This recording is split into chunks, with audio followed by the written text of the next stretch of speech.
Mainit na usapin sa Kamara ang posibilidad na buksan ang bank records na may kaugnayan kay Vice President Sara Duterte sa gitna ng impeachment proceedings.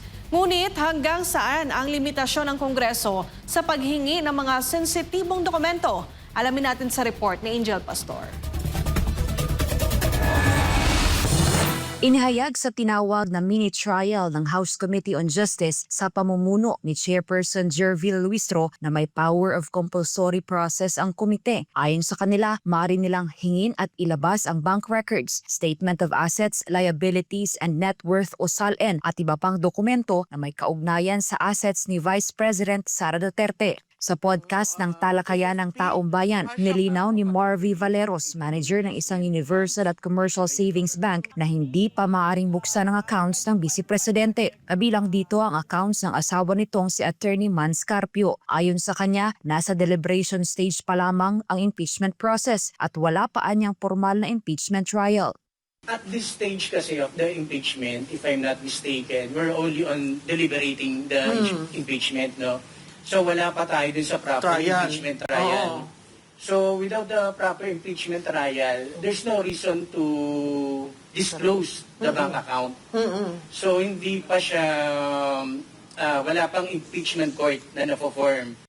Dahil dito, sinabi niyang wala pang sapat na legal na basihan para ilabas ang bank records ng sinumang individual na iniuugnay sa kaso. Kung pipilitin niya na buksan ang mga bank accounts sa ganitong yugto, ito ay may tuturing na fishing expedition. Ibig sabihin, naghahanap lamang ng posibleng ebidensya kahit wala pang malinaw na basihan. Ipinaliwanag din ni Valeros na kung uutusan ng House Committee on Justice ang isang bangko sa pamamagitan ng subpoena na maglabas ng bank records ng walang sapat na legal basis, maaring managot sa batas ang bank officer na susunod dito. Ito ay dahil sa paglabag sa bank secrecy law. If the House Committee on Justice gives you a subpoena, you as a bank manager, will Without that... the impeachment. Without the just the House. Yes, the bank officer will be criminally liable under the law. Samantala, sinabi ng ekonomistang si Cora Guidote na maaring magkaroon ng malaking epekto sa ekonomiya kung basta-basta mabubuksan ang bank accounts ng mga depositor. Ayon sa kanya, posibleng mawalan ng tiwala ang publiko sa banking institution sa bansa at kapag nangyari ito, maaring manong magkaroon ng bank run o ang sabayang withdrawal ng pera ng lahat ng depositors dahil sa takot. What is the impact to the economy if we start shaking the banks? Siyempre, mawawala yung tiwala sa mga bangko. Di ba? Pwede kang magka-bank run. Kasi siyempre, kunwari, ikaw yung bangko sa Bank ABC, nag-reveal ka, yung mga depositors mo maglalabas ng pera. Kasi wala silang tiwala. Baka mabigay nila yung details ko to anyone. Dagdag pa ni Guidote, ang bank secrecy ay nakabatay sa absolute confidentiality ng bank deposits. Maaari lamang itong mabuksan kung may matibay at malinaw na legal na dahilan. Binalaan din niya na kung masisira ang tiwala ng banking system, maaari itong magdulot ng systemic risk. Kasi pag nawala yung tiwala sa mga bangko, magkaka-systemic risk ka. Daming issue. So economic, financial, banking, and then security. All facets of government and governance right now is affected. By just the impeachment of the Vice President And the Middle East and the crisis. Middle East crisis. Sa gitna ng mga isyu tulad ng impeachment ng Vice Presidente at mga krisis na kinakaharap ng bansa, sinabi ni Guidote na mahalagang mapanatili ang katatagan ng ekonomiya, kabilang dito ang banking system at tiwala ng mga investor sa Pilipinas. Para sa Diyos at Pilipinas kong mahal, Angel Pastor, SMNI News. Linaw ng isang legal expert na hindi basta-basta maaaring magpatuloy ang Kamara sa mas malalim na investigasyon sa impeachment complaint laban sa pangalawang Pangulo kung natugunan na ang due process. Si Prince Tripoli sa report. Tama po yun, no? Sa panayam kay Attorney J.V. Hinlo, ang Deputy Secretary General ng PDP Laban, sinabi nitong may limitasyon ang papel ng House of Representatives sa impeachment proceedings. Anya, kapag idineklara ng sufficient and form at substance ang reklamo at nabigyan na ng pagkakataon ang respondent na sumagot, maaari nang magpasya ang Kamara kung itutuloy ang impeachment at iakyat ito sa Senado. Dagdag pa niya, mahalaga ang due process na itinakda ng Korte Suprema kung saan dapat mabigyan ng pagkakataon ang pangalawang Pangulo na magpaliwanag sa mga parata. Na-comply na ng Vice Presidente yung requirement of due process. Sumagot siya or sabihin niya, yung sagot niya limited lang sa nilagay niya sa pleading niya o sa papel, sa dokumento. Pwede na mag-desisyon ang House of Representatives at hindi tama na pipilitin ng House na mag-evidence gathering kasi yan na yung sinasabi nating fishing expedition dahil limited nga yung kanyang function. Iginit ni Hinlo na kung nais pa umanong palakasin ng Kamara ang kaso, maaari nila itong gawin sa hiwalay na proseso at hindi sa kasalukuyang impeachment proceedings. Samantala, kinwestiyon din niya ang sunod-sunod na pagpapatawag ng mga testigo at paghingi ng mga dokumento, kabila ang mga posibleng witness laban kay Vice President Sara Duterte. They went outside their office already kasi only the Senate, which is the trial court, can do that. Only the Senate. Because only a court can go against the Data Privacy Act. Only a court can go against the Bank Secrecy Law and the Foreign Currency Deposit Act.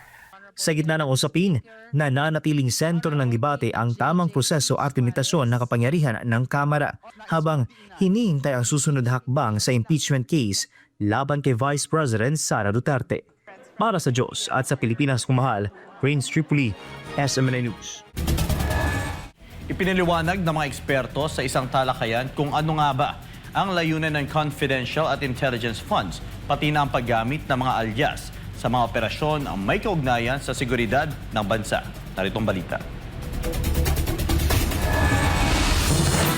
Sa gitna ng gumugulong na impeachment laban kay Vice President Sara Duterte kaugnay ng umano'y maling paggamit ng confidential funds, lumantad ang ilang eksperto sa talakayan ng taong bayan upang ipaliwanag ang kalakaran sa likod ng mga pondong ito. Una nang sinabi ni Vice President Sara na ginamit ang confidential funds para sa mga proyektong may kaugnayan sa national security.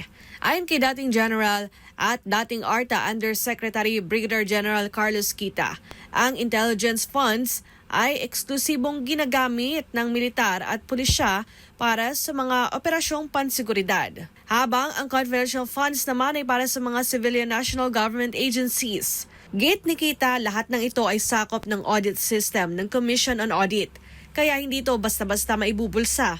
Gumagamit raw ng mga code at alias sa mga operasyon para sa kaligtasan ng mga operatiba at informante. Nagamit yan, code, pseudonym, alias, and even yung mga writer nga may pseudonym eh. Pero ito, more on, important dahil yung secrecy, no? Maraming reason kung bakit kailangang may alias or code or may pseudonym. Kasi, una, for security reason, for safety. Ganoon rin sa hanay ng pulisya ayon kay retired Police Colonel Jonathan Galang mula sa PNP Intelligence Group.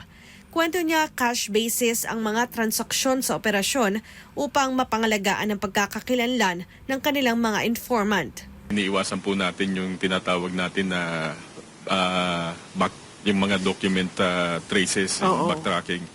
So marami pong transaction on the ground. Usually po talagang cash basis yan para hindi po na-trace yan. Lalo na po security nung mga ating mga informants. Ayon pa kay retired Brigadier General Kita, hindi lahat sa ahensya ay nakakaalam ng mga code o alias na ginagamit. May prinsipyo kaming sinusunod, yung tinatawag na the need to know basis. So doon sa ahensya mismo, halimbawa sa ISAP, hindi lahat doon nakakaalam din ng ng mga codes na yun. Dahil dito, hindi umano angkop na busisiin ang husto ang mga pangalang nakapaloob sa operasyon dahil sa panganib na dala nito. Matatanda ang naging sentro ng usapin at pilit na pinabubusisi ng mga makakaliwang grupo ang pagkakakilanlan ng isang Mary Grace Piatos na lumabas sa acknowledgement receipts para sa pag-liquidate ng pondo ng confidential and intelligence funds. Para sa Diyos at sa Pilipinas kung mahal, Daniela Paulita, SMNI News.